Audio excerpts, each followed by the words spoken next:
Miara-mitsangantsika no ny hira fanentanana ny azakazaka masina ny andininy voalohany.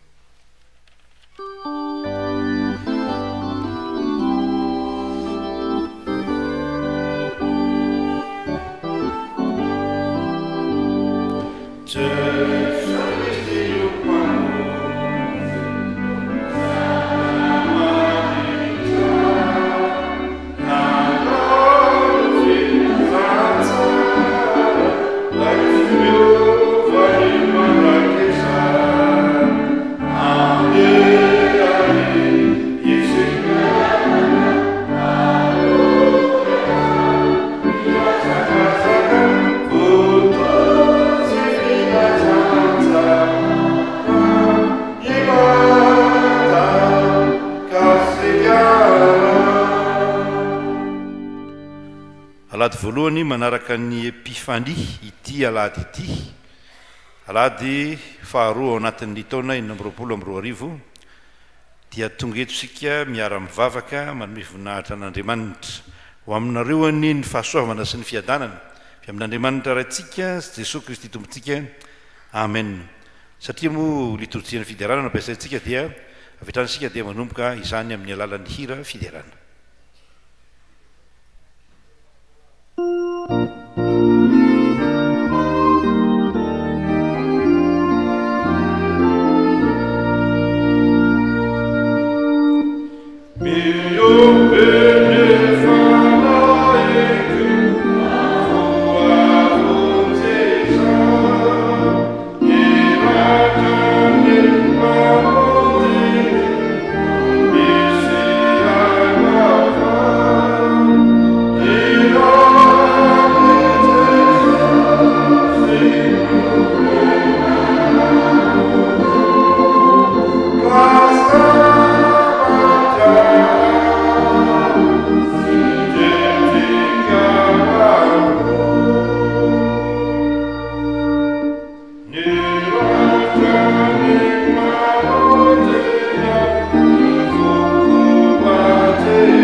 Misaotra sy mankasitraka miteranao zay Andriamanitra, Andriamanitra rain'i Jesosy Kristy tomponay, fa raha mijery zao fiainana zao zay sy ny fiainanay dia marina aminay zay lazain'ny soratra masina manao hoe indro ny aizina manarona ny tany ary ny aizim-pito manarona ny firenena, fa aminay kosa ny mpisahan Jehova ary isehon'ny voninahiny. Dia efa naposako taminay ny fahazavana ary dia tonga ny mazava ka nahiratra ny masonay, afaka miteny zay ankehitriny hoe jamba teo aloha fa mahiratra aho zao. Ankehitriny tompo dia entinao amin'ny fiadanana eto amin'ity toerana masina ity zay, mba hiteranao sy hanome voninahitra anao ary misaotra anao zay fa marina ny teninao hoe tsy avy tsara n'izao tontolo zao tokoa ianao fa hamonjy zao tontolo zao. Dia vonjeo zay amin'ny fahalemenay sy ny tsy fahatanterahanay, fa raiso ny fisaoranay sy ny fakasitrahanay ianao, fa ataonay amin'ny anaran'i Jesosy Kristy zany. Voninahitra ho anao Andriamanitra ny amin'ny avo indrindra, fiadanana ety ambonin'ny tany ho an'ny olona kasitrahanao, ahita ny soa azo ny voafidinao ane zay rehetra raha tonga eto amin'ity toerana masina ity. Fa ataony amin'ny anaran'i Jesosy Kristy zao fiderana zao, zao fankalazana zao ary zao fisaorana zao, amin'ny anaran'ny riry any ary ho voninahitra ao Andriamanitra ray sanaka ary fanahy masina dia raina ny voninahitra ao. Amen. Masoa toerana tompoko.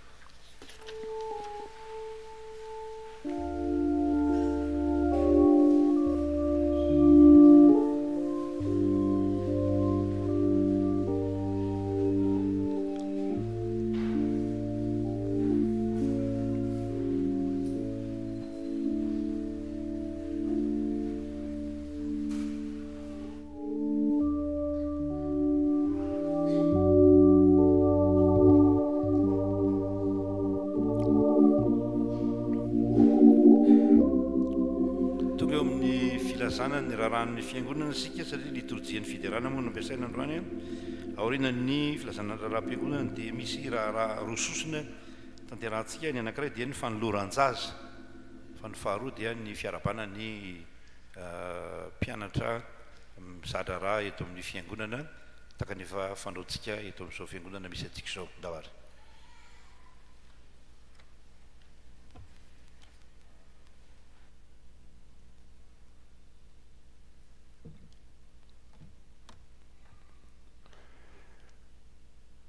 Tena ny fiarabana ho antsika rehetra mpianakavan'ny finoana indray amin'ny alahady faharoa ny volana janoary taona 2024 ity misaotra Andriamanitra ny amin'ny fitahiny sy ny fahasoavany ary misaotra ihany koa mbola mamindra fo amintsika izy azahoantsika n'izao fahavelomana izao. Zavatra vitsy ihany no ambara amintsika ny amin'izao maraina izao. Eo ny anankiray voalohany ny avy amin'ny FIBFJKM ny amin'ny fanatanterahana ny fambolekazo izay fanao isan-taona eny amin'ny Andanona Manjakandriana amin'ny sabotsy 24 volana janoary ho avy zao zany no tanterahana izany fambolekazo izany. Eo amin'ny CEG Tanimbarinandriana no fiaingana ny fandaminana moa zany dia tahaka an'izao ny sarandalana 15 000 ariary dia ny sakafo 5 000 ariary dia raha te handezany ianao amin'izay fambolekazo zay dia misoratra anarana ao amin'ny FIBFJKM ao amin'ny varavarana 400 dia ao ianao no maka ny andinindininy mahakasika an'izay fandaminana izay fa fandaminana amin'ny ankapobeny izay nambarako izay. Ny fiaingana ho iaho dia eo amin'ny CEG Tanimbarinandriana amin'io sabotsy 24 ny volana janoary io. Izay ny anankiray voalohany. Ny anankiray faharoa mahakasika ny asa sosialy izay ho tanterahan'ny FJKM tanterahantsika moa zany raha ny marina amin'ny 14 volana janoary ka hatramin'ny 19 ny volana janoary ho avy zao arak'izay fanambarako tamin'ny lahady lasa teo dia misy ny fandraisana anjara ny mpandray tsirairay ny adidy ho amin'ny fanatanterahana an'izany asa sosialy izay ho tanterahana eo amin'ny kianjan'ny Mahamasina izay. Arivo ariary sy vary ray kapoaka izaka ny mpandray moa zany no adidy ho amin'izay asa sosialy ho tanterahan'ny FJKM izay. Rehefa mirava antsika dia afaka misy mandray an'izany adidy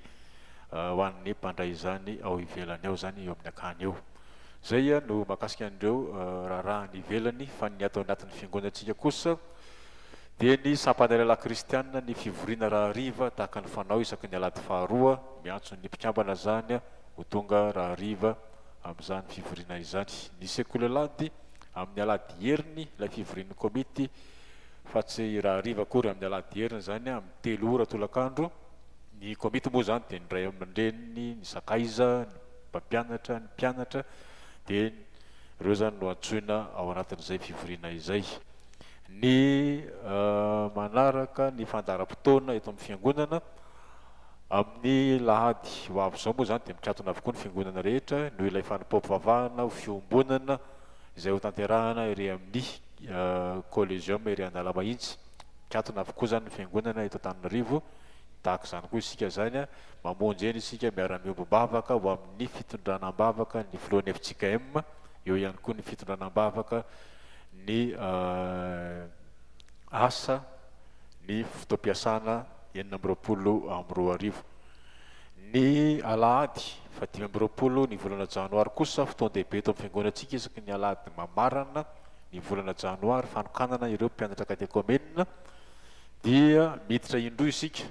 tahaka ny fanaontsika isan-taona ihany a mifandamina isika ao anatin'izay fidirana indroa zay ny fidirana voalohany miditra amin'ny ainora sasany io zany raha arak'izay nambarako teo mba mifandamitsika ho an'ireo fianakaviana zay tsy manana havana hotronina amin'io fandraisana katekomena io zany dia mba miditra amin'ny ainora sasany raha azo atao ny amin'ny valora kosa ny fidirana faharoa izay fanompoavavahana misy ny fanokanana ireo zanatsika izay nianatra katekomena atao tokanana ho mpandray fanasany tompo zay zany no fandaminana amin'io alahady 5 ny volana janoary io ny SK 4FK dia misokatra indray zany ny fianarana teny anglisy manomboka ny alahady voalohany volana febroary ho avy zao tonga dia mianatra avy hatrany ny ariva zany ny alahady ariva zany amin'ny roa sasany dia miantso ireo zay maniry te hianatra na te hampianatra an'izany teny anglisy zany indray zany manomboka amin'io alahady voalohany volana febroary io ny sampana sy ny fikambanana manentana hatrany fa anio no farany amin'ilay fanaterana ny tetikandro sy ny tetibola azahoana mandamina ny fiainan'ny fiangonana mandritra ny taona 2024 ity indray dia izay fa dia ho an'Andriamanitra irery ny voninahitra.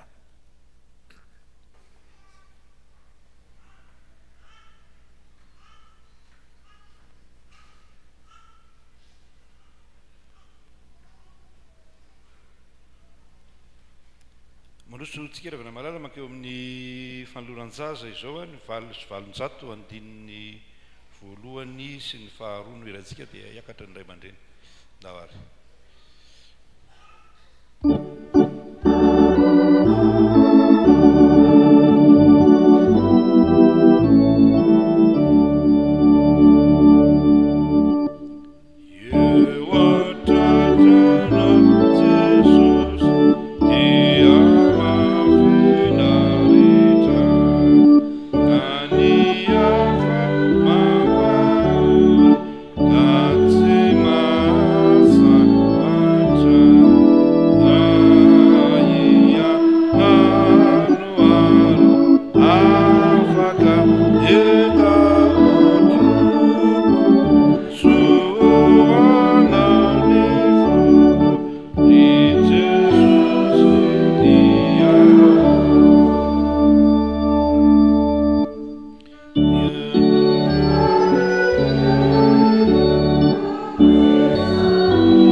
Zaza voateraka ity eto an-tranon'Andriamanitra dia ny zaza raha velo manatsoa miravo mampianina teraka tamin'ny 13 septambra 2022 tao amin'ny Homi ny zanaky raha velo manatsoa Benjamina Sami sy raha Armanana Poto mampianina zany moa dia noho ny fanindrinray aman-dreny sotran'Andriamanitra tompon'ny fahavelomana ary tiandray fampahirezana ihany koa amin'ny fitezana ny zaza mba hatomombana tsara an'izany ka dia miaraba anareo vady zay miaraba anareo nomen'Andriamanitra ny fara zao no teny andraisana ity zaza ity atao tranon'Andriamanitra hoe fa ianao no nampivoaka avy tany Akibo nakinina taminao hatrany am-boka aho hatrany Akibo-ndreniko dia Andriamanitra ianao ary efa tapitra ny andro fidiovany araka ny lalàn'ny Mosesy dia nitondra azy niakatra tany Jerosalema izy mba hatolotra ny tompoko hatolotra ho an'i Jehovah koa izy eny amin'ny andro rehetra iainany dia voatolotra ho an'i Jehovah izy ivavaka sikeravana malala ray masino misaotranao zay no ny fanolorany ray aman-dreny ity zazy ity eto anatrehanao ary makasitraka anao indrindra noho ny famindraponao tsy miova amin'ny taranaka amin'ny fandimby araka ny fanekenao vavolombelona zany ity fianakaviany ity ka miara-miompifaliana eto anatrehanao sy eto anatrehan'ny fiangonana manontolo amin'izao fotoana izao Andriamanitra ray mpamorona anay ianao koa ianao zay miara-monina aminay amin'ny alalan'i Jesosy Kristy zanakao no mampiditra ity zazy ity hanampy isa ny fianakaviana sy ny fiangonana ary ny firenena. Koa meteza raha io hitany ray aman-dreny sy ny mpikarakara ianao ahazahoany hery antontosany asa fikolokoloana sy fanabeazana ity zazy ity. Toan'ny fanamazoto ny ray aman-dreny azahoany manolotra ny zanany ho amin'ny sakramentany batisa amin'ny fotoana mahamety zany. Ity zazy ity koa ny tompo ho tsonjovinao na mitoetra na mandeha na miditra na mivoaka ary ankinina eo ampelantananao ny androny manontolo mba hizorany amin'ny fahatahorana anao. Dia avao zy isan'andro koa ny herin'ny fiangonana azahoany mampita amin'ny zanaka dia amin'ny zanany ny fitiavana anao amin'ny fo rehetra sy ny saina rehetra ary ny fanahy rehetra. Ny anaran'i Jesosy Kristy zanakao no entinay mangataka izany vavaka izany. Noho ny fataterahana zany fanoloran-jaza zany zanaka malala dia tolotra anareo ny ropatsa avy amin'ny fiangonana sady tsotra any koa mbola tonga avy amin'ny manaraka.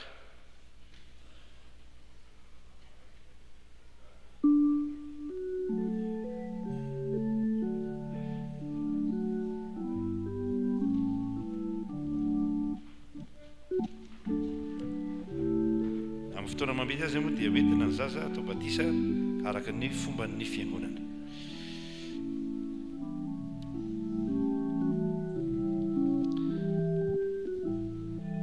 So tsika rehefa malala dia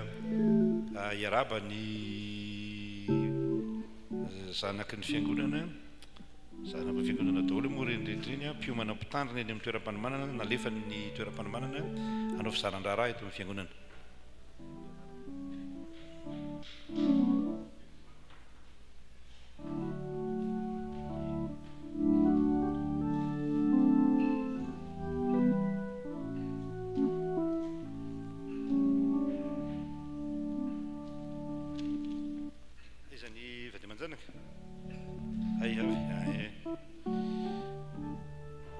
Soran'Andriamanitra tsika rehefa nanony amin'ity andro indray isika moa ny fiangonana tsy hoe mifidy an'ireny stagiaire reny na hoe mifidy hoe ahoana fa misy fandaminana fotsiny atao dia mandefa taratasy ny avy eny amin'ny toeram-panomanana adidin'ny fiangonana ny mitaiza sy manabe ary indrindrandrindra fa manome fahanazarana ny mpiomanao mpitandrina amin'ny toeram-panomanana dia raisitsika amin'ny fitiavana zay rehetra manao stazy eto amintsika. Misy an'ity taratasy ity manao hoe fiangonan'i Jesosy Kristy eto Madagasikara sekoly ambony momba ny teolojia toeram-panomanana mpitandrina dia ho an'ny mpitandrina sy ny fitsikema salemy vaovao 67 hektara fanolorana mpiomana mpitandrina Izadrara Riavana. Ao aminareo ny fahasoavana sy ny fahasoavan'i Jesosy Kristy eto amintsika araka ny fandaminana eto amin'ny toeram-panomanana mpitandrina Ambatondrakanga izay tompona andraikitry ny fizaran-draharaha dia manao zao taratasy zao ho fanolorana n'Andriamantoa Rasolofo aina mameno fitiavana M1B larana fahasimbe folo hanao fizaran-draharaha eto aminareo manomboka ny 12 janoary ka hatramin'ny 20 martsa 2024. Izy dia efa nomena ny délégationna pastoraly sady efa niovana momba ny asa fitondram-piangonana ka afaka manao ny asa pastoraly rehetra toy ny mitarika fotoana, mitory-teny, mitantana sakramenta,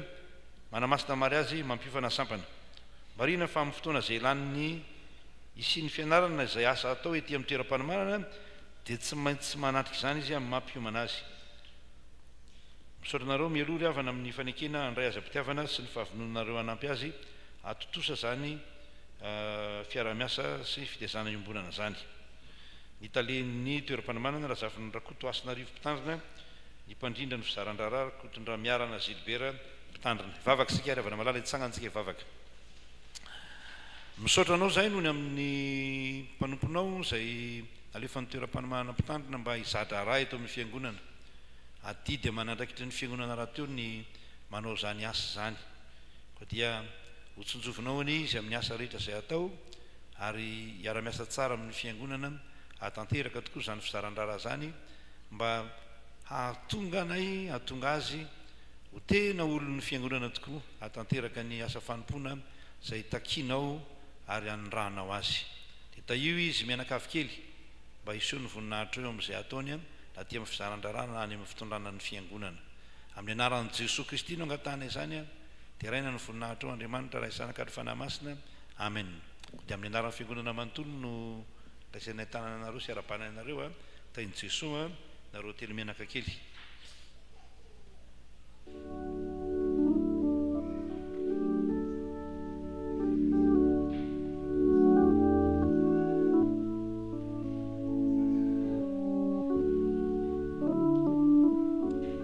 masotoerana tompo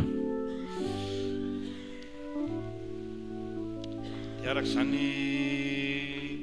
mahazitazera zany a dia fa teo izy tamin'ny culte voalohany a dia vitrany izy dia andray andraikitra hitarika fotoana amin'ny zo fivavahana fidirana faharoa zao lahoara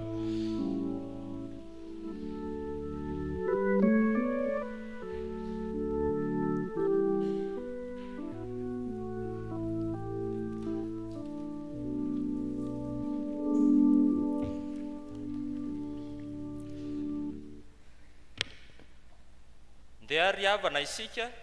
hideran'Andriamanitra amin'ny alalan'ny salamo izay efa voalahatra aoka hitsangana ny fiangonana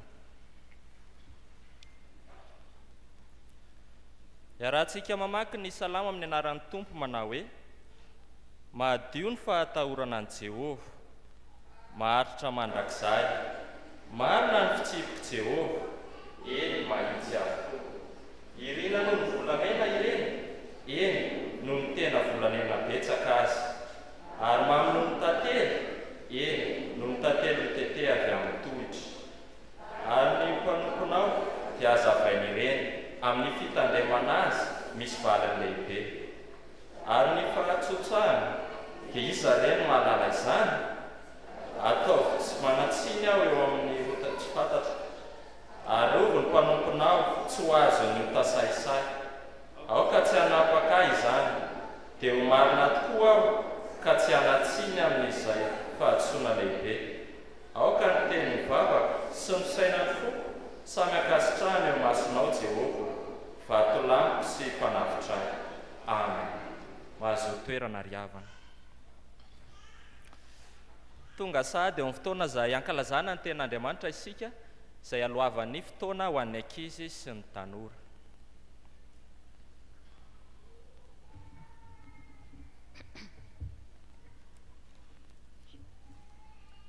ny sampana sekolelady dia faly miara-batsika ka manolotra ny tenin'Andriamanitra ao anatin'izao fotoana ny ankizy sy ny tanora izao mitsangana ny ankizy sy ny tanora ary ny sampana sekolelady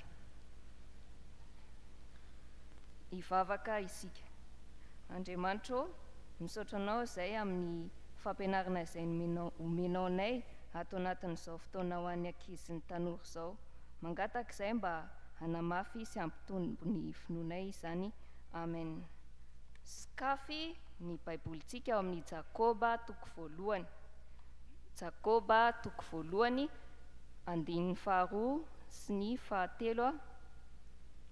izay mivaky toy izao amin'ny anaran'i Jesosy ry rahalahy ataovy ho fifaliana avokoa raha hiara-ny fakapana samihafa nareo satria fantatrareo fa ny fizahan-toetra ny finoanareo dia mahatonga faharetana mipetraka isika ny fakapanahy eto dia midika hoe fizahan-toetra fitsapana raha mahazaka olana ianao izany hoe indraindray dia hampandalovon'Andriamanitra zavatsarotra mihitsy isika hizahan-toetra ny finoantsika hijerevany hoe mbola mila mafisina ve ny finoantsika noho izany aza malahelo raha misy olana mahazo anao fa manamafy ny fonao izany ny tantara izay hoenetsika androany dia mitondra ny lohateny hoe sedra rehetra andalovany kopina dite hoy ilay kopina dite tamin'izay tadidiko tamin'ilay izao mbola tany manga boribory iny alohan'ny kopia indray andro nalain'ny tompoko dia nikapokapohan'ny tany-tanany ny volavolainy tena narary be tamiko le izy nangavy azy aho hoe tena ajanony fa marary loatra fa antsikiny kely fotsiny aho dia hoy izy tamiko oka aloha tena narary be loatra ny foko nieritreritra mihitsy aho hoe tapitretiny ny andro so ihany anefa avy eo fa noesoriny ihany aho avy eo nalainy dia napetrany teo ambony fanamboarana vilany tany mangandray aho. Teo indray dia nahodinkodina tsy azoko hoe inona ny antony. Avy indray dia mbola nampandalofo ny afo. Tena nikikika mafy aho. Nitalao taminy aho hoe ajanony amin'izay dia avoay tato aho, fa mbola nitsikiny fotsiny ihany aho dia hoy izy hoe aokaloha e. Navoaka ny ihany aho dia navelany nangatsiatsika kely. Avy indray nefa dia niraisiny indray aho, noborisiny dia nosorany karazana loko be da be aho. Ratsy be ilay fofon'le loko mando sady nahery fofona be. Tena niveriko fahotorana mihitsy aho tamin'izay. Tena nitalao taminy aho hoe zakako tsony mihitsy fa hajanony amin'izay remo e. Fa ohatran'le fanaony ihany, nitsikiny kely fotsiny aho dia hoy izy hoe aokaloha e. Tamin'izay fotoan'izay dia napetrany tao anaty laforo hafa indray aho, ary mbola nafana be avy orien'olona tamin'ny voalohany ny hafanana. Amin'ity indray mitoraka ity hoy aho, tena azoko antoka tanteraka fa sepotra aho. Nitomany aho, tena nitomany aho dia nitalao. Nitsikiny kely fotsiny aho dia navaliny hoe aokaloha e. Fa tamin'izay fotoan'izay kosa dia nisokatra ny danadana be ny varavaran'ilay laforo. Niraisin'ilay tompoko avy tao anaty laforo aho dia napetrany teo ambony etagera. Avy eo dia nomeny fitaratra aho dia nasainy nijery tao anatin'ilay fitaratra. Hafaliana reny aho. Oay e, tena tsara loatra izany kaopy izany. Dia nanazava amin'izay ilay tompoko avy eo hoe tiako azonao fa tamin'izao nikapokapoka anao namola volanao reny dia fantatro fa marary ianao izany. Fantatro tsara fa nahafanina anao mihitsy ilay nahodinkodina, kanefa raha tsy nikarakara anao dia mahina teo am-toerana teo ianao ary nijanona ho bolongana tany manga fotsiny teo mandrakizay.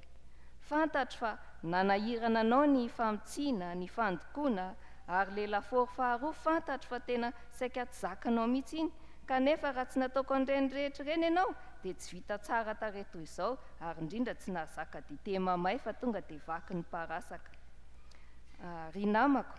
toy izany ihany koa ne isika e. Mila ekentsika ireo sedra maro samihafa izay andalovantsika. Raha tsy mandalo fizahan-toetra isika dia tsy mahazaka ireo sedram-piainana mihitsy. Rehefa zatra miatrika olana ianao dia zatra mivavaka amin'Andriamanitra koa, satria isaky ny misy zavatsarotra dia mitodika amin'Andriamanitra foana. Dia rehefa zatra mivavaka dia lasa fiainanao foana izany, na misy ny olana na tsy misy olana. Na dia tsapanao ohatran'ny mafy be aza ireny fizahan-toetra ireny, fikarakaran'Andriamanitra anao izany mba hanamafisany finoanao. Koa mifalia fa karakarainy hatrany ianao. Averintsika ary ilay tenin'ny soratra masina teo amin'ny Jakoba 1:2 sy 3 manao hoe ry rahalahy, ataovy fifaliana avokoa raha hiara-ny fakapana samihafa nareo, satria fantatrareo fa ny fizahan-toetra ny finoanareo dia mahatonga faharetana. Ho an'Andriamanitra irery ny voninahitra. Miroso hatrany isika ry havana, izao dia tonga amin'ny fotoana izay hanatanterana ny vavaka sy ny famakiana ny soratra masina mifandimby isika, dia ataontsika ny hira mialohan'izany. Oh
dia tonga eto amin'ny fotoana izay amakina ny tenin'Andriamanitra sy toriana ny teniny ary enona ny afatra isika. Ny teny izay ho vakiana amin'izany dia hitantsika ao amin'ny Isaia 4:7 ka raisany amin'ny 4:20 hatramin'ny 9:20. Isaia 4:7 andiny 4:20 ka hatramin'ny 9:20 dia toy izany ny ao amin'ny Jaona 7 ny andininy 1 ka hatramin'ny 7. Jaona 7 ny andininy 1 ka hatramin'ny 7. Ary ho faranana ao amin'ny Efesianina 1 ny andininy 7 ka hatramin'ny 4:20. Efesianina 1 andininy 7 ka hatramin'ny 4:20. Mialohan'ny amakina ny teny dia hiary vavaka isika hangataka amin'ny fanahy masina. Dia mbola misaotra anao indray zay ry Tompo Andriamanitra noho ny fotoana izay omenao anay izao sy ny indrafonao aminay. Raha maka ny teninao izahay dia mifanahy masonao ny toetra ao anatinay ka ho voavakinay tsy hisy diso izany teninao izany ary ho an'ny tondra ny teninao dia ny teninao tokoa ny pakany amin'ny fonay tsirairay ho voatory eto, ary izay vahoakanao dia ho tany lonaka aniriny izany teninao izany ka tsy hisy orianay afa-tsy ny avy aminao. Dia amin'ny anaranao Jesosy nanaovana izany vavaka izany. Amen. Ny teny rehetra dia ho vakintsika amin'ny anaran'i Jesosy. Isaia 4:20 ny andininy 4:20 ka hatramin'ny 9:20. Amin'ny anaran'i Jesosy. Ny amin'ny Kirosy izay voahositry Jehova ho mpanapaka ny Israely. Izao no lazain'i Jehova izay nanavitra anao sady namorona anao hatramin'ny ambohika. Izao ny Jehova izay manao ny zavatra rehetra. Izao irery no manenjana ny lanitra, ny tenako ihany no mamelatra ny tany. Izao mahafoana ny famantarana lazain'ny mpibedibedy sy mampahavery-saina ny mpanao fankatoavana ary miempotra ny olon-kendry ka mampody ho fahalalany ho fahadalana. Ary mahatoy ny tenin'ny mpanompoko sy mahatanteraka ny sainy atolotry ny irako. Ary manao amin'ny Jerosalema hoe honenana ianao sy amin'ny tanànan'i Joda hoe atsangana ianareo ka amboariko izay rava eo. Ary milaza amin'ny ranolalina hoe tankana fa ataoko tankana ny oninao. Ary milaza amin'ny Kirosy hoe izy mpiandry ondriko ka izay sitrako rehetra dia ho tanterahiny. Ary izy anao amin'ny Jerosalema hoe atsangana ianao ary amin'ny tempoly hoe haoriny indray ny fanorenana. Mbola itoy ny vaky-teny.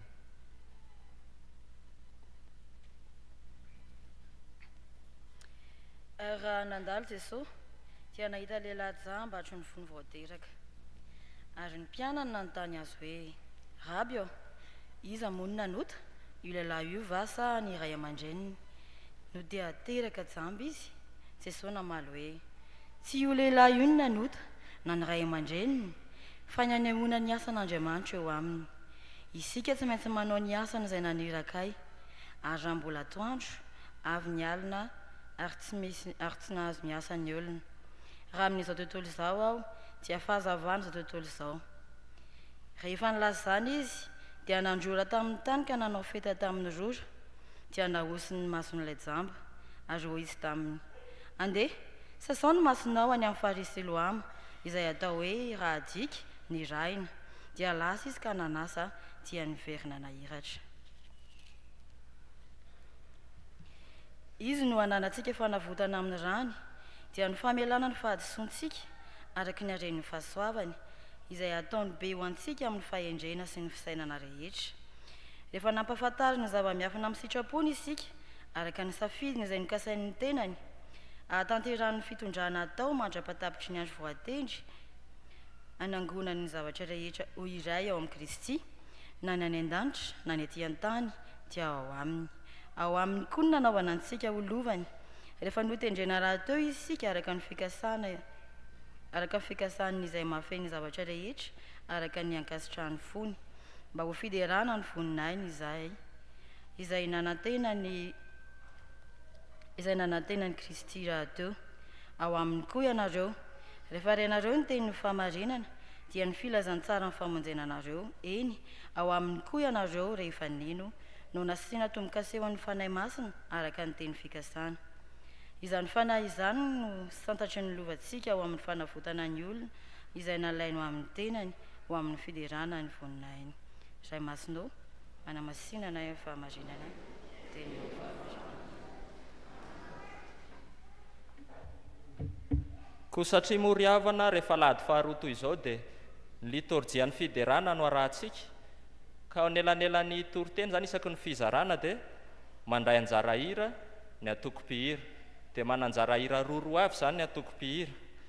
fa melohan'ny toroteny andeha hitsangana ny fiangonana anao ny hira voalahatra.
fahasoavana sy ny fiadanana avy amin'Andriamanitra raintsika sy Jesosy Kristy tompontsika.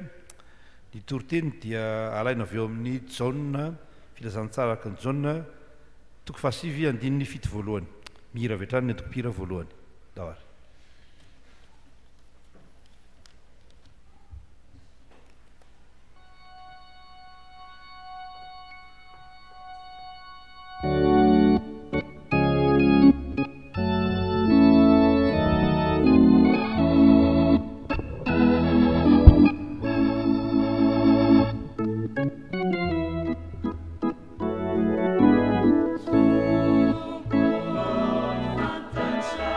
Oh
ny filazantsara araka ny jaune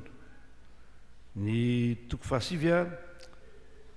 texte malaza mikasika an'ilay teraka jamba no hitantsika eto fa ny votoatin'ny resaka kosa dia miresaka ny amin'ny hoe ahoana ny fomba hanehoan'Andriamanitra ny asany eo amin'ny olona fa mijery an'io filazantsara io tsika zany satria zany raha teo moa zany resahan'ny jaune tsy miresaka fotsiny amin'ny hoe Jesosy Kristy teraka ny lehibe dia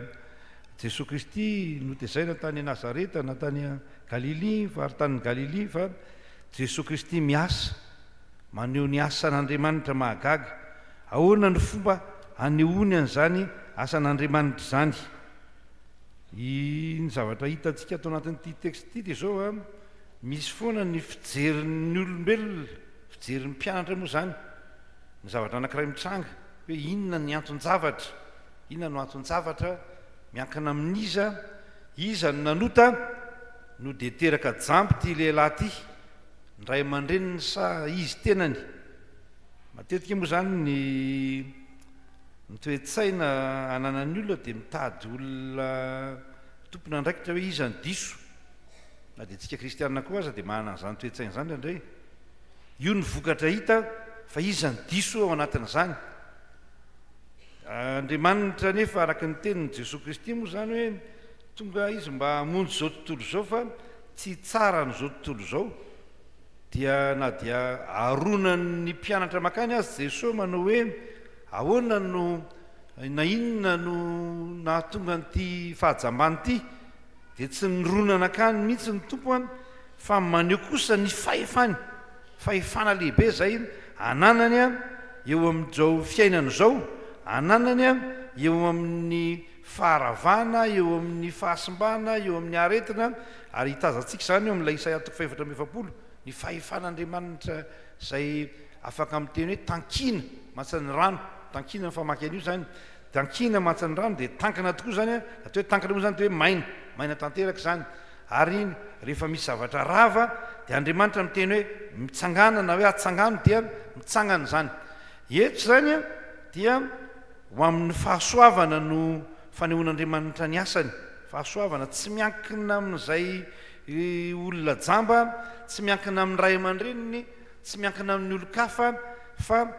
tia hamonjy fotsiny Andriamanitra ary zany no resahany eto amin'ity texte ity tsy taka n'ilay nitranga tany Jeriko raha nisy olona azony jolahy dia hamaky zany tsika vetivety eo amin'ny Luka 10:7-13 Luka 10:7-13 sy ny 13. Rehefa manao ny asany Andriamanitra dia tsy miankina amin'ny zavatra no ataony fa hitantsika zany eo amin'ny Luka 10:13-13 tsy dia mitovy amintsika olona loatra izy ny anaran'i Jesosy manao hoe ary Jesosy namalaka nanao hoe nisy lehilahy anankiray nidina avy tany Jerosalema akany Jeriko ka azony jolahy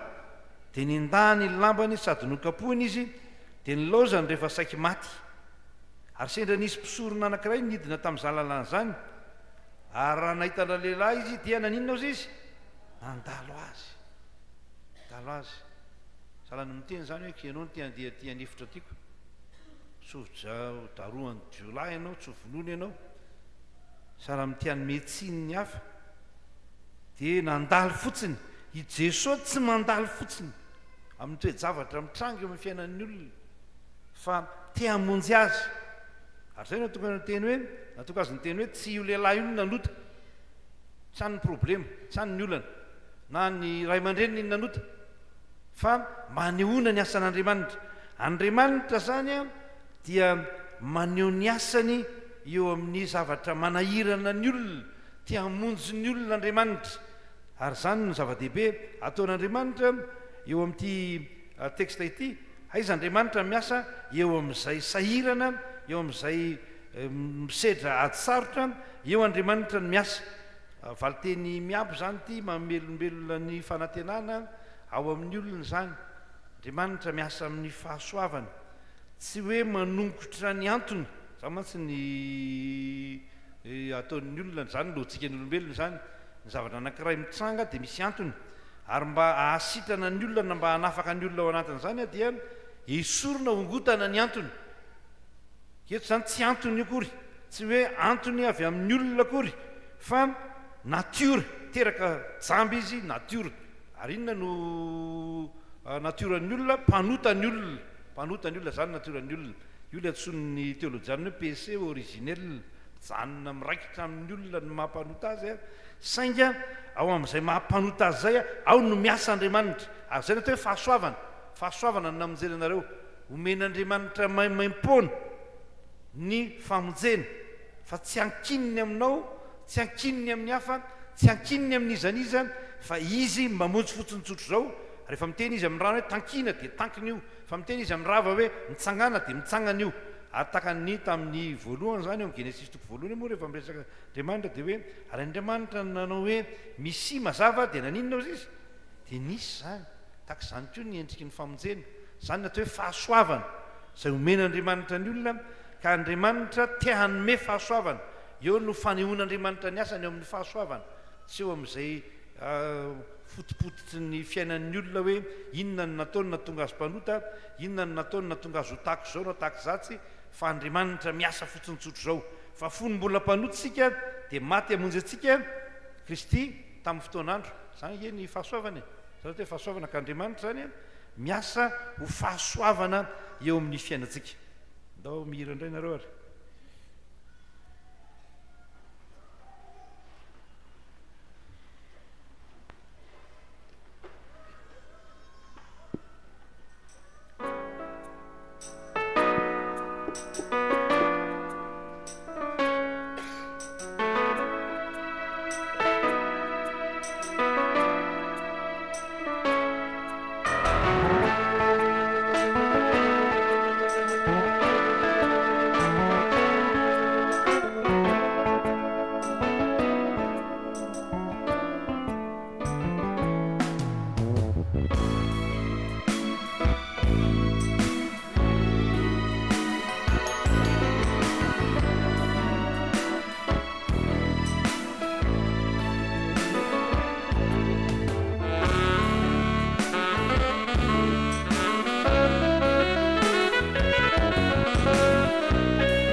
firana kely manazava an'le lohateny manao hoe ny fanehoan'Andriamanitra ny asany raha lazako amin'ny teny tsotra zany dia hoe aiza ny terrain iasan'Andriamanitra ahoana ny fomba fiasany zany no resahana eo voalohany teo zany dia hoe fomba fiasan'Andriamanitra dia hoe fahasoavana no amonjeny atsika ary tsy miankina amin'olona zany tsy miankina amin'ny momba antsika zany fa miankina amin'Andriamanitra irery fa ny faharoa dia kianja iasan'Andriamanitra ihany koa ny olam-piainan'ny olona ao amin'ny olam-piainan'ny olona Andriamanitra dia miasa ao ary izay nataony hoe tsika tsy maintsy tsy manao ny asan'izay naniraka inona ny asan'izay naniraka azy raha mbola ataondro ny andro ny famonjena ny asa mpamonjena reo amin'izao tontolo zao dia fahazavan'izao tontolo zao ny resahany eto dia jamba olona jamba tena olana be zany olana be rehefa jamba tsy mahita zany tsy fantatsika zao za zao misolomaso ty satria matahotra andro jamba zao tsy mahita dia ndreko nareo manao solomaso tsy mahita ndraindray tsy matazana tsontsika misy olona tsy mahita akaiky misy tsy mahita lavitra ny sasany any mbola tanora dia efa tsy mahita tarehin'olona sarotsara le miresaka maso zany manahirana be zao za moa tsy dokotera maso fa ny teny hoe jamby io zany amin'ny tenin zareo teny fototra dia antsony hoe tyflos izy izy tyflos dika ny teny hoe tyflos dia hoe maizikitroka maizikitroka lazaina amin'ny fanazavana teolojika zany dia sady tsy mahita an'Andriamanitra no tsy mahita ny mpiarabelona amin'ny teny ianao io tyflos resahan'ny soratra masina koa dia milaza hoe ny fahotan'ny olona ny antso hoe miboka ao anatin'ny aizina dia fahotana tonga teo amin'ny olona ny mazava fa ny aleony inona ozy izy aleony maizina dia zany nge zao tena ataony olona aleon'ny olona maizina aleo maizina ihany aleony tsy mahita aleony tsy mahalala aleony miaina amina zava-dratsy samy hafa zay mankany amin'ny fahazavana mazava moa zany lazain'ny soratra masina eto miverina kely amin'le fanazavana teo aloha ny hoe tsy accident io taka an'le lazain'ny tsy loza mitsanga akory no nataon'ny olona satria rehefa nanontany ny mpianatra hoe raby eo iza moa no nanota lehilahy io ve sa ny ray aman-dreniny de teraka jamby izy hoe tsy lehilahy io no nanota ozy izy na ny ray aman-dreniny fa ny anehoana ny asan'Andriamanitra eo aminy veriko indray le hoe tsy accident tsy loza nitsanga akory no natao fa toetra mihitsy hoe jamba toetra natiora ary ny fahotana dia toetra iainana aloha zay vao asa fangaro ny resaka hoe fahotana sy ny asa ny fahotana dia natioran'ny olona hatramin'ny fonikelytsika hatramin'ny kibondrenitsika indrenitsika hatrany torotoronitsika raha mbola tsy aritsika dia nitorotoronina tamin'ny ota zany lazan'ny salamo faraika amin'ny 50 azy mpanotsika ary natioratsika zany toetratsika zany tsy hoe toetra ratsy fa toetratsika mihitsy zany fiainatsika zany ary ny asa ataotsika dia asa-pahotana zany ngeny mampanotatsika tsika mpanota toetratsika l izy dia avoakatsika amin'ny asa le izy dia mivoaka any amin'ny asa iny izy ka ny asa zay hotsika dia maneho amintsika fa olona jambosika olona tsy mahitsika mandeha ao anatin'ny aizintsika miraparapa ao anatin'ny aizinao tsika ka na dia omena ny mazava aza dia tsy mety mandray sana amin'le hoe tenen'ny malagasy moa io zany mitovy amin'le hoe adalany mentanan'ondro ozy izy ahoana ny toy azay nasoloana ofany aza tsy tia aleon'ny olona ihany miaina ao anatin'ny aizinao ary zany ny olana be eto amin'ny firenena ny toe-tsaina zay tamana ao anatin'ny aizina toe-tsaina tamana ao anatin'ny aizina lasa le atsoina hoe zone de confort ny fahamazinana ny fahamazina-tsaina fahamazina toetra dia manjary tak zany le izy dia mifampitsaratsara mifanaratsy fanao zavatra tahaka zany mifampialina hitantsika zany zao amin'ny toejavatra mitranga eto amin'ny firenena mandeha ny karazana fialona samihafa ary mifanenjika ary dia mandeha ny ady seza moa tsy resako fa resaka politika iny fa dia zay le olona zay aleon'ny olona miaina amin'izany hany zany no tiana ialana kanefa dia zany no tiana hidirana dia marina amintsika lazain'ny soratra masina ao amin'ny Isaia 40:2 ao hoe mavakio kely zany fa misy an'izany ny baibolitsika ahoana ny lazain'ny Isaia 40:2 maninontsika ozy izy inona ozy izy no mitranga eo amin'ny fiainantsika ao fa 25 ao mianaran'i Jesosy indro ny aizona manarina ny tany ary ny aizy pito manarina ny firenena fa aminao kosa ny mpisany Jehova ary aminao ny sehon'ny voninahiny misaotra an'Andriamanitsika ravana fa zany io zany ny karazana constat ozy izy ny teny frantsay hoe aizy pito ny manarina ny firenena tena miaina ao anatin'ny aizintsika fa indro kosa ao aminao ny mpisany Jehova misaotra an'Andriamanitsika fa mbola misy an'Andriamanitra mbola eto ny fiangonana zany eny no ataon'ny olona amin'izao fotoana zao esory ihany ny fiangonana io tsy ilainy io fa soa ihany fa mbola eo ny fiangonana mitondra ny fahazavana mbola eo ny fiangonana mitoro ny filazantsara ny famonjena ny fahamarinan'Andriamanitra hoy ny Efesianina izay mivakitsika teo voalohany ananan'ny olona finoana fa manam-pinoana ny olona dia miamazava ny fiainany ka ao amin'izany olana zany no miasa Andriamanitra ampisehoana ny voninahitr'Andriamanitra ao sehitra iasan'Andriamanitra zany ary misaotra an'Andriamanitra tsika ravana malala fa na dia misy aza ny olana misy ny manahirana amin'ny fiainana ane tsy lozazava manahirana indrindray noho ny fahajambana akapobeny fahajambana ara ekonomika ny fahajambana ara-tsosialy dia tsy mahita lalakale ny olona tantaran'ny jiosy moa zareo jiosy moa zany manana toe-tsaina mikarokaroko zareo mahiratra tsara amin'ny resaka toe-karena sy ny rehetra io hoe nisy sambo ray lehibe nandehanana jiosy maromaro dia tsy hoe tradoza fa tratran'ny fahasahiranana teny ampovoan-dranomasina teny tsy nandeha ny motera dia teny ampovoan-dranomasina teny nijanona ny sambo dia hoy ny filazan'ny tantara boky anankiray izay boky tantara marina io vetivety kely ny jiosy dia namelatra entana namelatra latabatra namelatra entana nivarotra tamin'ny olona tao anatin'ny sambo satria mahiratra izy mahalala izy hoe aizany misy zavatra azo atao dia tsika tsy tahak'izay loatra tsika indray fa midy ao anatin'ny fahasairananao dia tsy afaka manao nininona dia tsy mahita nininona misaotra an'Andriamanitra tsika fa ao anatin'izany no miasa Andriamanitra tsika tsy maintsy manao ny asan'izay naniraka raha mbola atoandro ny andro raha mbola velontsika ao anatin'ny fahavelomana dia miasa ao Andriamanitra ao anatin'ny fahajambantsika no iasan'Andriamanitra ao no ampamirapiratana-Andriamanitra ny fahazavana araka ny teniny manao hoe raha hito amin'izao tontolo izao aho Jesosy dia fahazavana izao tontolo izao mitondra ny fahazavana eo amin'ny fiainantsika ka dia mazava ny saina manana fijery mazava ianao toetra mazava fiainana mazava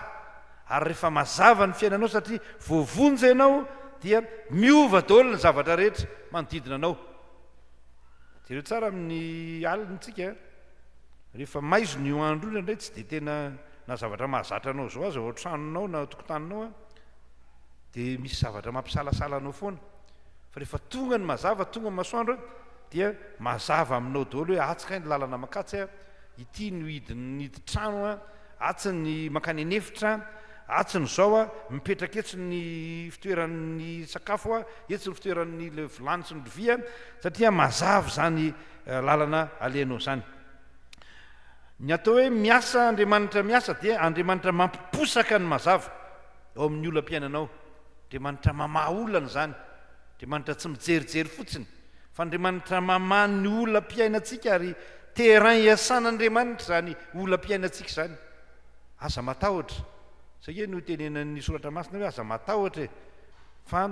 terrain iasan'Andriamanitra zany ao amin'ny olanao Andriamanitra afaka miasa afaka manao zavatra tsika indraindray no midy ao anatin'ny olana tsika indraindray midy ao anatin'ny aiziny tsy afaka manao nininona fa Andriamanitra tsy voafetran'izany Andriamanitra manana ny fahefana ahafahana mivoaka ao anatin'izany rehetra zany zay eny le salamy fahinina ambinipolo tiatsika moa zany salamy iny dia mba haveritsika indray hoe fa ny rahanao izy anitsaka ny lohanay ny olona salamy fahinina ambinipolo iny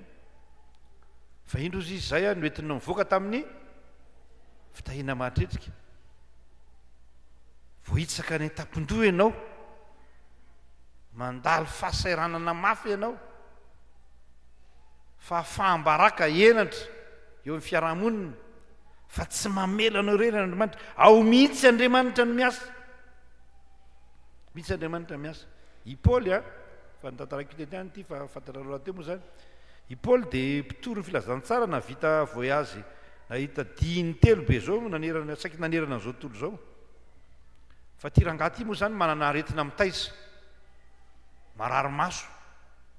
marana areti-maso mitaiza zay nga arainy zany araka ny voalazan'ny teolojianina moa mpandinika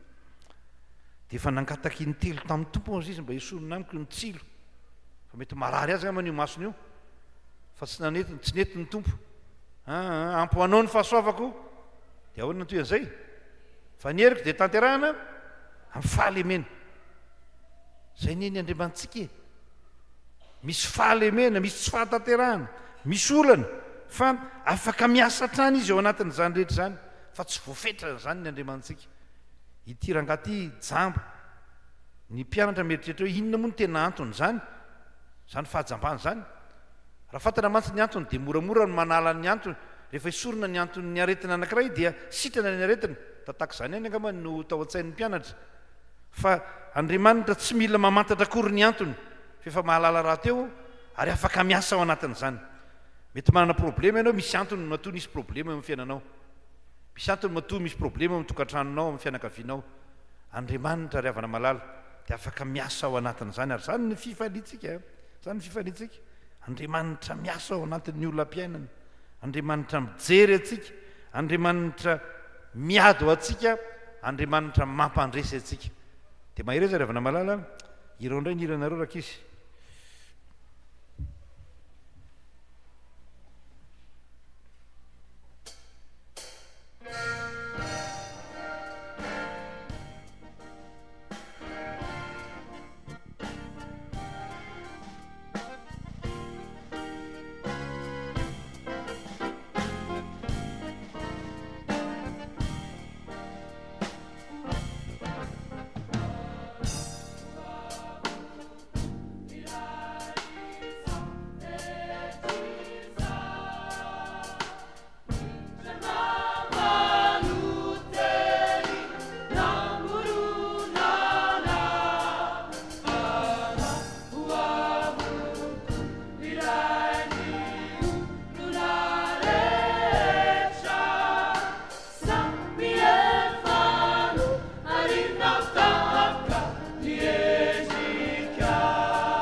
Masino le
fa ny fomba fandraisan'Andriamanitra andraikitra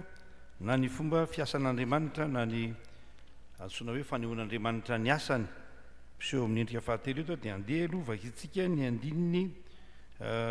manaraka amin'ny ity soratra masina ity ny toko fahasivy moa zany andininy fito voalohany eo a dia manomboka amin'ny andininy fahenina indray tsika mamaky hatra amin'ny andininy fafito vakitsika ny filazantsara araka ny jaune ao tsara venareo e ao tsara ndao ary toko fahasivy andininy fahenina sy fafito vakitsika amin'ny anaran'i Jesosy manao hoe fanilazany izy dia naninona ozy izy nandrora tamin'ny tany ka nanao feta tamin'ny rora dia nahosiny ny mason'ilay jamba ary izy taminy andeha sasao ny masonao any amin'ny farisoloama izay atao hoe raha dika ny rahiny dia lasa izy ka nanasa dia niverina nahiratra mahafinaritra be io soratra masina io a so zany ny zavatra marina zany dia zao a Andriamanitra zany dia mandray andraikitra feno fandraisany andraikitra feno zany ny fomba fanehoan'ny asany fandraisan'Andriamanitra andraikitra feno anankiray moa zany ireo dia ary amin'ny voalohany aloha zany ny tikanan'io rehefa nanontany mpianatra hoe iza ny nanota dia tsy nety ny teny hoe iza ny nanota fa ny tompo fa hoe mba nehoan'Andriamanitra ny asany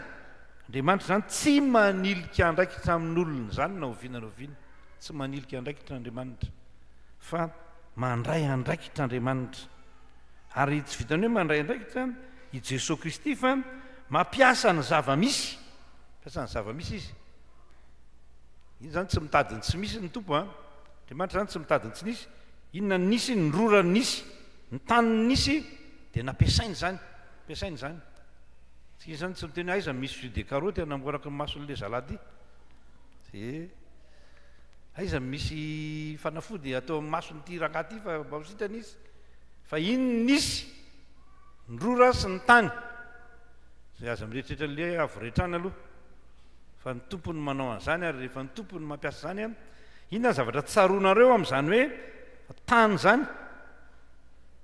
inona ny hoe ny tany zany nahosiny amin'ny masony inona ny tao an-tsainareo Genesis toko voalohany zany sy ny toko faharoa resaka hoe fa vovotany ozy izy namoronan'ny olona tany manga namoronan'ny olona ny dikan'ity zany dia hoe fahariana vaovao noariana ho zava-baovao indray ny masony tsy nitota ihany no vadibadika fa Andriamanitra zany rehefa mamonjy dia mahary atsika olom-baovao zay le dikany teny hoe raha misy olona ao amin'ny Kristy dia olom-baovao izy zay ny dikan'iny avaozina tanteraka fa tsy hoe misy totatota ihany manaranaraka ao rambirambony ao avaozina tanteraka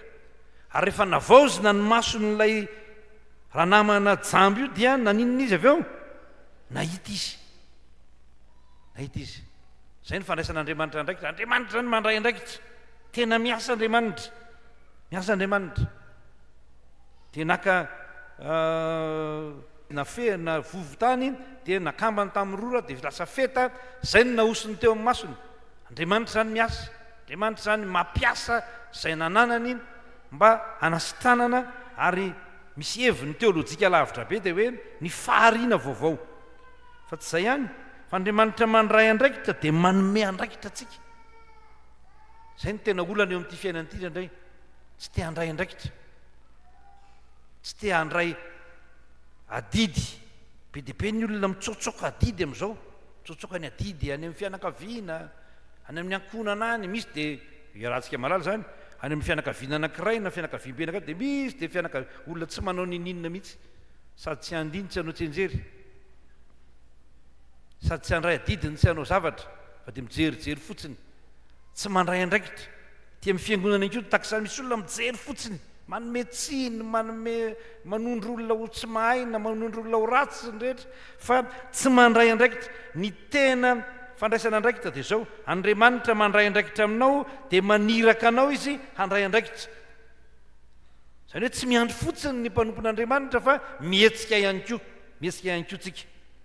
rehefa miasa zany Andriamanitra dia mampiasa ihany koa izy mpiasainy tsika iza no irahako iza no andeha ho irakay zay nen'Andriamanitra. Andriamanitra miasa dia maniraka, fa itsika miasa dia manaiky ho iraka dia ho tsika hoe inty aho irao aho. Zany lizy age avy amin'izany zavatra rototo zany no mampiseho fahagagana eo amin'ny fiainana, mahatonga fahagagana eo amin'ny fiainana, mahatonga fahombiazana eo amin'ny fiainana. Andriamanitra miasa satria tsy maintsy manao ny asan'izay naniraka azy Jesosy Kristy. Itsika koa miasa raha mbola atoandro ny andro, raha mbola velontsika dia miasa tsika, ary ny olona miasa ihany no afaka miandro vokatra. Rehefa tsy miasa ianao fa manao ary zato ampandrina ny fitenitsika tamin'ny heriny dia tsy misy ninina ho azonao andrasana io. Andriamanitra Jesosy Kristy dia ny asa fatratra, ary ny asa nataon'i Jesosy Kristy aza asa mpamonjena, ny ainy aza nafoiny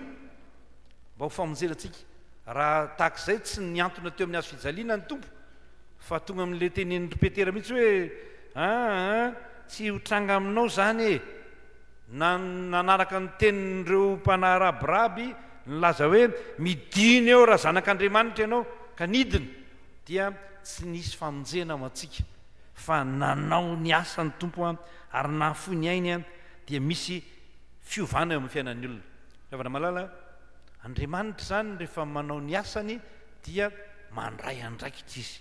Anisan'ny andraikitr'Andriamanitra ny maniraka atsika hiasa, ary andraikitsika ny miasa, andraikitsika ny manao zavatra, ary nao an'ny tenatsika aza dia andraikitsika ny manao zavatra. Mety marina ihany eo zany, mety marina ihany ny teny lazain'ny olona sasany hoe Andriamanitra tsy manampy izay tsy manampy ny tenany. Amin'ny lafiny teolojika izay dia hoe Andriamanitra miasa dia maniraka anao, dia miasa ianao dia misy vokatra azo ao anatin'izany rehetra izany. Inona moa ny dikany teny hoe dia niverina nahiratra izy? Voalohany dia niverina tamin'ny laoniny ny fiainany. Ny olona rehefa nandray ny famonjena dia miverina amin'ny laoniny ny fiainanao, miverina amin'ny laoniny ny fiainana. Nao amin'ny fianakaviana ary io fianakaviana io zany rehefa mandray famonjena io rehefa nandray an' Jesosy Kristy io dia miverina amin'ny laoniny ny fiainana fianakaviana. Tsy misy korotandrotana antsony eo, tsy misy adiady eo, tsy misy fampialina eo, tsy misy hofanentsika eo, fa miverina amin'ny laoniny ny fiainana fianakaviana. Zay ny anankiray. Fa ny dikan'io hoe miverina nahiratra izy dia mahalala ny lalan-kombana izy manombotra izao, ary mahafantatra fa i Jesosy no lalam-pamonjena. Ny olona mahiratra rehetra dia mahalala fa i Jesosy no lalam-pamonjena, fa jamba ny olona dia tsy mahalala ny Jesosy ho mpamonjy. Zay ny zavatra faharoa. Dia rehefa mahalala ny lalan-kombana dia mahalala mivily lalana, miala any amin'ny lalana tsy izy, zany no atao hoe fibebahana. Fitaovana malala, Andriamanitra ny hoe hanazava ny saintsika ka hananantsika izany finoana zany, ka hitondratsika ao amin'ny fahombiazana, hitondratsika ao amin'ny famonjena marina. Tahaka izany ange ny zavatra takina eto amin'ny firenena hoe ny ovana toe-tsaina. Ny toe-tsaina tsy miova ho azy amin'izao, fa mila fahazavana. Ary mazava tsara ny tenin'i Jesosy hoe raha eto amin'izao tontolo izao izy dia inona ao izy? Fahazavana izao tontolo izao dia mila ny Jesosy tsika manazava ny fiainantsika, manazava ny fianakaviantsika, manazava ny firenentsika, ary manazava ny fiangonana misy atsika, dia mizotra arak'izay tokony ho izy ny asa-pamonjena, ny tenatsika sy ny famonjena ny hafa ihany koa, satria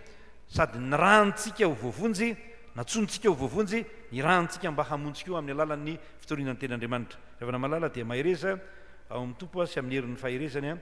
fa Andriamanitra dia miasa ao amin'ny fahasoavana ho antsika. Andriamanitra dia miasa ao amin'ny olam-piainantsika ka aza matahotra. Andriamanitra dia mandray andraikitra eo amintsika, araka ny teny manao hoe ny zanako sy ny asan'ny tanako dia avela ho adidiko ihany zany, fa ny zavatra ho avy no antanio aho. Ho an'Andriamanitra irery ihany ny voninahitra. Amen. Manao ny hira farany ny tokopira dia miroso amin'ny vavaka isika.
Ivavaka isika ry havana.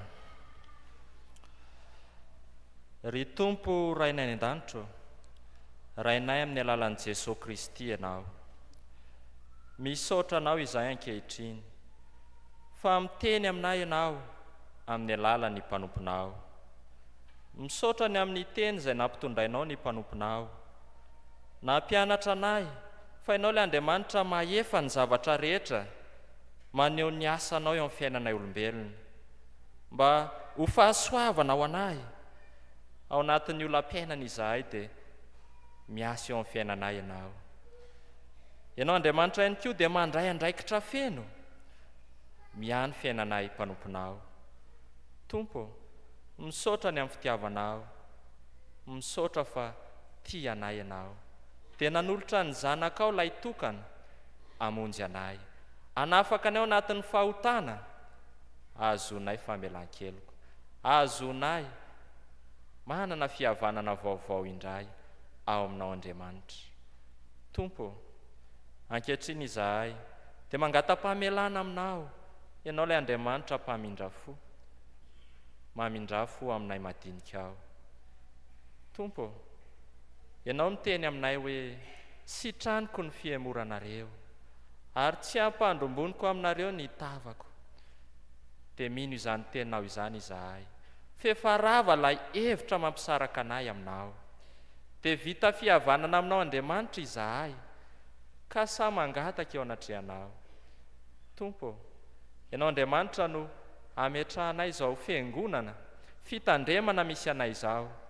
ao ny Ray aman-dreny mpitandrina sy ny ankonany. Ianao no ampahery azy ireo amin'ny alalan'ny fanainao masina. Ianao ihany koa no anome azy ireo ny fahafanampo, fahazavan-tsaina ary ny fitiavanao sy ny famindramponao hitoetra mandrakariva amin'izy ireo, mba ahafahan'izy ireo mahefa-be mandrakariva amin'ny asa fanomponanao. Petraka eo am-pelantananao ny birao-piangonana, ny dekona, eo ihany koa ireo sampana sy ny fikambanana maro samihafa misy eto amin'izao fitandremana misy anay izao. Ianao Jesosy Kristy no anolo-tsaina ny tsirairay avy, ampahery azy ireo ny amin'ny asa izay efa nanolorana tena teo anatrehanao. Tompo, na dia osa ary izahay dia atanjahanao amin'ny alalan'ny fanainao masina, ka afaka manao asa tsara, mamokatra betsaka ary mamokatra maharitra. Tsy noho ny amin'ny herinaina ny tanjakay, fa ny fiasanao Andriamanitra. Dia izany asa magaga izay ataonao amin'ny fiainana izany no mba nay tsirairay avy. Petraka eo am-pelantananao ny mpino kristiany ny sambatan'olona. Fantatrao tsy misy miafina aminao ny olam-piainana izay vakivakiny ny tsirairay avy. Nefa ao aminao Jesosy Kristy izahay dia teneninao manao hoe makanesa ty amiko ianareo rehetra izay miasa fatratra sy mavesatra entana, fa izao no hanome anareo fitsarana. Matoky izany teninao izany Tompo, ary mino izany izahay. Dia ianao no ampahery ireo izay hitambesaran'ny olana. Eo ihany koa Tompo, ny mpanomponao izay miatrika aretina, na ny tonga eto na ny tsy tonga eto, dia ianao no mahafantatra. Aza lalovana fotsiny izahay Jesosy, tahaka ilay lehilahy teraka jambo, dia ianao Andriamanitra no hiditra antsehatra eo amin'ny fiainanay, hikasika ny salama ka nasitrana azy. Dia hanome fahasalamana eo amin'ny fiainana ianao, Ary ny fahatanyrano odindray toy ny any voromahery. Tompo, petraka eo am-pelantananao. Ny amin'ny asa fitediavam-bola, ianao Andriamanitra nanolo-tsaina. Mba ho loharanom-pahasoavana eo amin'ny fiainanay, ny asa fivelomanay tsirairay avy. Eo ireo izay tsy hanasa, ianao no hanome azy ireo ny asa sahaza ho azy, mba hahafahany miaina sy mivelona, ahafahany manatanteraka ireo zara fanompona, adidy aman'andraikitra misy eo amin'ny fiainana. Petraka eo am-pelantananao Jesoa, ny fiangonanao Jesosy Kristy atao Madagasikara, ny FJKM. Eo ny asa sosialy izay ho tanterahana. Tenao Andriamanitra no ahatosy hantanteraka izany, satria tsy sitraponao tokoa izany Tompo, dia ianao no hatanteraka izany. Ary iseho ny voninahitra aho ny amin'ny asa sosialy izay ho tanterahana. Eo ihany koa ny fotoam-bavaka izay iombona ny mpino rehetra manerany sany FJKM amin'ny alahady ho avy izao. Tenao Andriamanitra no andamina ny fandaharam-potoananay, ahafahanay miatrika izany, ahafahanay manovo aim-panavo avao, hamakivakiana indray ny taom-piasana. Petraka eo am-pelantananao sahady ny filohan'ny FJKM sy ny ankonany, ireo mpiara-miasa aminy, ianao Andriamanitra no hampahery azy ireo tsirairay avy. Tompo, tsy adinonay no mitondram-bavaka izao firenena misy anay izao, ny Madagasikara malalanay. Ianao Jesosy Kristy no hiasa feno eto amin'ity nosina ity. Anaisotra ny aiziny ianao ary hanome ny fahazavana. Anaisotra ny fahajambana izay mbola mangeja ny firenenay. Ka hanome azy ireo ny fahazava-tsaina, hanome azy ireo ny fahiratan-tsaina, ahafahany mibanjana anao Jesosy. Dia ny sitraponao irery ihany no tanteraka eto amin'ny firenenay. Dia ho tanteraka tokoa ilay teny faneva manao hoe Jesosy Kristy ho an'ny Madagasikara, ary Madagasikara ho an'i Jesosy Kristy. Tompo, mbola misy ny tonom-bavaka izay tianay asandatra eo anatrehanao, ka meteza mba ianonay ao anatin'izao vavaka mangina izao.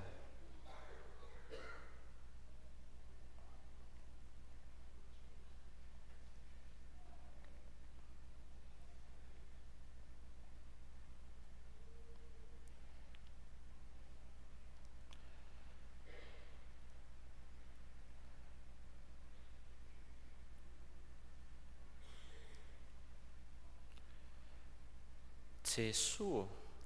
izany no vavakay, dia ataonay amin'ny anaranao, ary ampiarahanay amin'ilay vavaka tsara indrindra na ampianaranao ny mpianatra ao fa izay manao hoe Rainay izay any an-danitra, ho masinina ny anaranao, ho tonga ny fanjakanao, atao ny sitraponao ety an-tany tahaka ny an-danitra. Meo anay n'io ny anona sahaza ao anay, ary mamelana elokay tahaka namelanay izay meloka taminay. Ary aza mitondra anay amin'ny fakapanahy,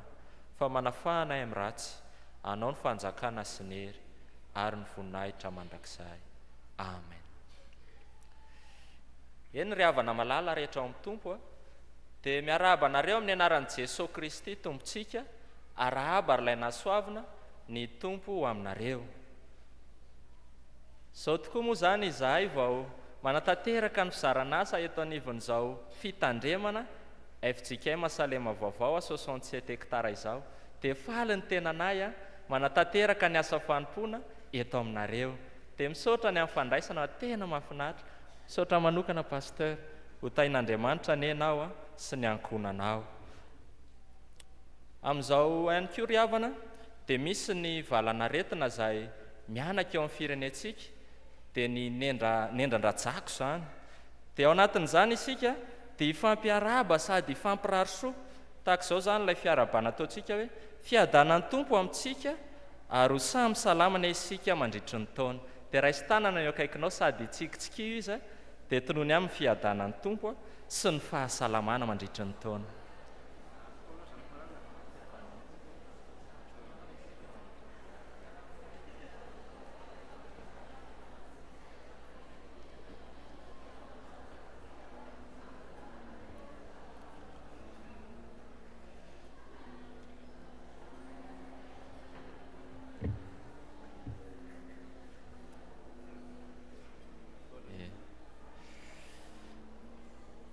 Eny ry havana, tonga eo amin'ny fotoana izay anavaozantsika ny fanoloran-tenantsika ao an'Andriamanitra izao isika amin'ny alalan'ny rakitra. Dia ny atoko-pihira no manatanteraka ny anjara hirany. Tsarovy ry havana fa izay manome ampifaliana no akasitran'Andriamanitra dia miroso ary isika ao anatin'izany.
aoka hitsangana ny fiangonana hanolotra ny rakitra isika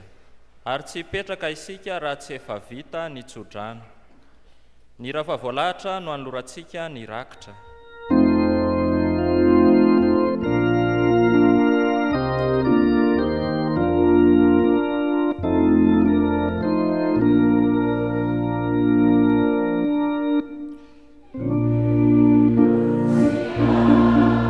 Hallelujah.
raiso amin'ny finoana ry havana ny tsodrano izay atolotro ny tompo anareo ary Jehova hitari-dalana anao mandrakarivo sady avoky ny fanahinao na dia ao amin'ny tany karakaina azy sy hampatanjaka ny taolanao dia ho tahaka ny sahavotin-drano ianao sy ho tahaka ny loharano mibioboka izay tsy mety ritra ho amin'ny fanahinao anie ny fahasoavan'i Jesosy Kristy tompontsika ilay zavatra tsara natoloko anao dia tehirizo ho amin'ny faherezan'ny fanahy masina izay mitoetra ao anatintsika. Amen. Mahazo toerana ry havana, apetrao eo amin'ny tompo ny fiainantsika.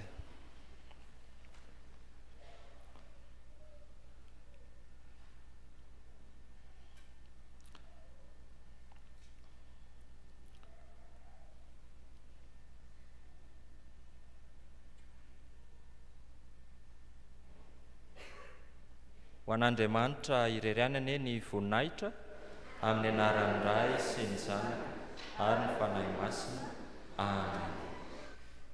Fampatsiahivana ry havana ny mpandray fanasan'ny tompo zany araka ny filazan-draharaha teo noho ny amin'ilay sosialy izay ataontsika dia manana didy vola 1000 ariary sy valo ray kapoaka dia eo ihany koa zany ny amin'ny lahady heriny eny amin'ny kolegium daholo isika miatrika ny fanimpom-pivavahana iraisan'ny sahany FJKM dia samy hotahiny tompo daholo.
Ha